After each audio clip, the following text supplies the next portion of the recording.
c'est Ousseynou Sokhna, je suis le président de l'Association des grandes écoles et instituts du Sénégal. Donc aujourd'hui, nous sommes à la cérémonie finale de notre concours de projet de l'année 2023. Donc c'est la deuxième édition.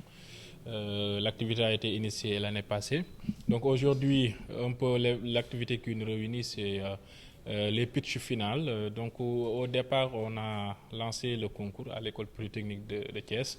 Après cela, on avait fait un appel à candidature et on a réceptionné une cinquantaine de projets. Donc ces projets-là ont été évalués pour une première phase avec nos partenaires et sur des critères à la base de critères internationaux de projets parce qu'on a travaillé sur cela avec Blue Ocean Awards qui est basé à l'INSET en France.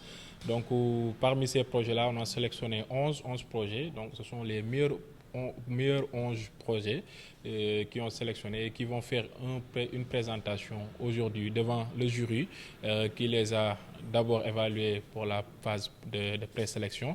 Donc la chose qui est cherchée aujourd'hui, c'est que les porteurs de projets puissent déceler des aspects qui n'étaient pas visibles dans leurs documents.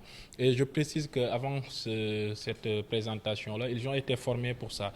On a fait un bootcamp de 2 jours avec les Blue Ocean Awards basés à Paris, en France. On a fait un bootcamp avec eux pour préparer les porteurs de ces 11 projets finalistes-là, mais aussi de les préparer à bien maîtriser leur projet et de travailler sur la matrice de Blue Ocean Stratégie qui a été élaborée par l'institution des Blue Ocean Awards qui est à Fontainebleau.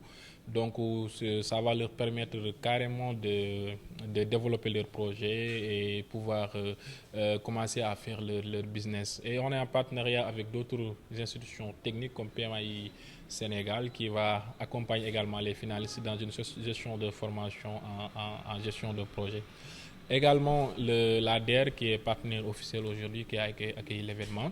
Donc l'ADER, après ce pitch-là, il y aura 3 premiers lauréats. Donc ces 3 premiers lauréats-là seront soumis à l'ADER pour une étude de viabilité économique de leur projet afin que l'ADER puisse dégager des financements pour ces projets-là. Donc c'est un peu ce qui nous réunit aujourd'hui. Les critères, ce sont les critères Blue Ocean Awards. Bon, je n'ai pas en tête tout, mais l'essentiel c'était que d'abord une étude du document, des perspectives, l'impact des projets, l'impact économique, la viabilité économique de ces projets-là, et surtout l'impact qu'il aura sur la société, sur le plan économique, social, environnemental. Parce que la thématique de ce concours projet de cette année, c'est l'interdisciplinarité scientifique et l'innovation numérique au service du développement durable. Et quand on parle de développement durable, c'est tout ce qui prend en compte l'environnement. C'est vraiment ce qui est à long terme viable, carrément. Et l'interdisciplinarité scientifique, c'est un peu que l'aspect interdisciplinaire des écoles, grandes écoles et instituts qui composent l'association, qu'on puisse les trouver dans chacun de ces projets-là. Parce que l'un des objectifs de l'association, c'est de promouvoir l'interdisciplinarité entre les écoles, grandes écoles et instituts du Sénégal qui sont ici.